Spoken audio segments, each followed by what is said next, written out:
Good afternoon, everybody.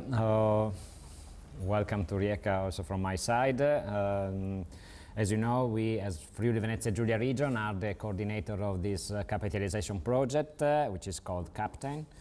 and which is supposed to provide some useful, hopefully, and concrete contribution in the development of the macro-regional strategy for the Adriatic Ionian region. What I'm going to show, the display here, is a presentation set up from some colleagues of mine who are deeply involved in the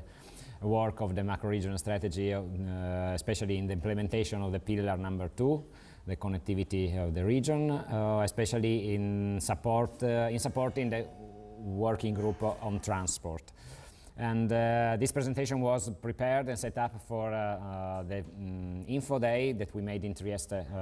2 months ago, for providing an overall status quo on the implementation of the macro-regional strategy, with especially specific reference to what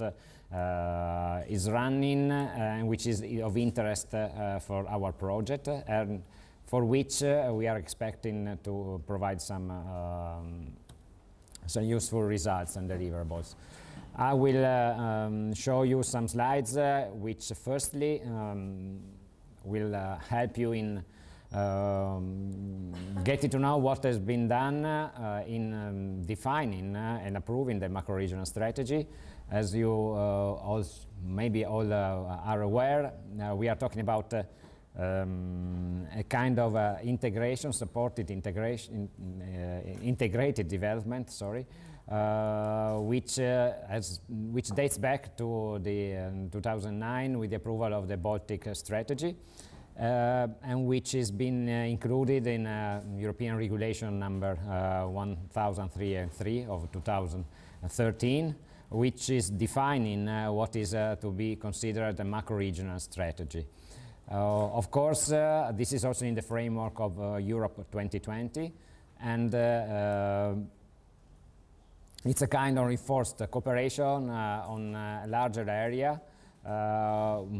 with a different approach. The macro-regional strategy for the Adriatic and Ionian region involves, as you can see, this part of Europe. We are all aware of this, which is involving pretty much all the Italian regions which are facing, which are sharing the Adriatic Sea and the Mediterranean Sea as border, as well as all the countries on the other side, on the Western Balkan side, starting from Slovenia, going down until, of course, Greece, who is based on 4 pillars. The pillars are listed here in the picture. The one which are interested, in which we are more interested, is of course the connecting the region, which involves some strategic topics such as the maritime transport, the intermodal connections, and is sharing also its focus with the energy network, even though this is outside the topics of CAPTAIN project. This slide summarizes the state of the art of EUSAIR, listing what were the steps which brought to the very first annual forum, which took place some months ago in Dubrovnik in May. Starting from conclusions of the European Council of 2012, passing through communication concerning the European Union strategy, the endorsement put in place by the European Council in 2014, and the very launch of the strategy in Brussels at the end of 2014, and which brought to the establishment of the governing board and 4 working groups. The governance of the EUSAIR is based on, like pretty much all the other macro-regional strategy, on a joint declaration mentioned before, and the main bodies are the governing board, which provides the strategic guidance, and the 4 thematic steering groups, which are coordinated each by two countries, one EU country member, one non-EU country, which are provided implementing dimension. These are also directly in contact with those which have been defined as stakeholders platforms, in order to be constantly in contact and getting inputs and providing some answer to the main stakeholders of the area. And at the same time, it was established that the Territorial Cooperation Program, ADRIAN, which has just started for the programming period 2014-2020, will provide with some funds in the framework of the program the support to the development of this governance, acting as a facility point. Going straight to the pillar which is of our interest, pillar number 2, connecting the region, which has as main focus the improvement of the connectivity within the region and with the rest of Europe, both in terms of transport-related issues and energy, as I was mentioning before. The two main important for us indicative actions are the maritime transport and intermodal connections to hinterland. As you can see here, the maritime transport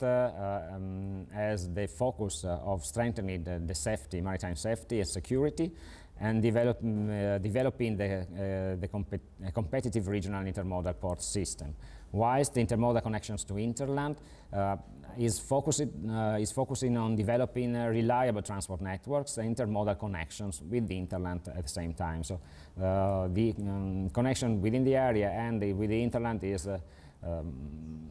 indeed one of the main activities of this pillar. I will skip the issue related to the energy networks, which are of course outside our topic of interest. What is going on again? The Thematic Steering Group, TSG2, which is coordinated for the part of transport by Italy and Serbia, and in which also our region, Friuli Venezia Giulia region, has let's say a role as technical support in agreement also with Abruzzo region, and which means that our colleagues are attending the meetings of the Thematic Steering Group, providing technical support. The subgroup on transport is composed, as you can see, from sectoral ministries, plus the representative of European Commission, especially the DG Regio, DG Move, DG Move and DG Mare for what is concerned the transport issues. The main tasks of this are listed in this slide,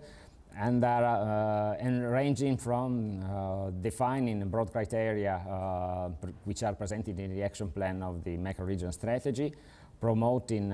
regional surveys, technical and economic feasibility studies,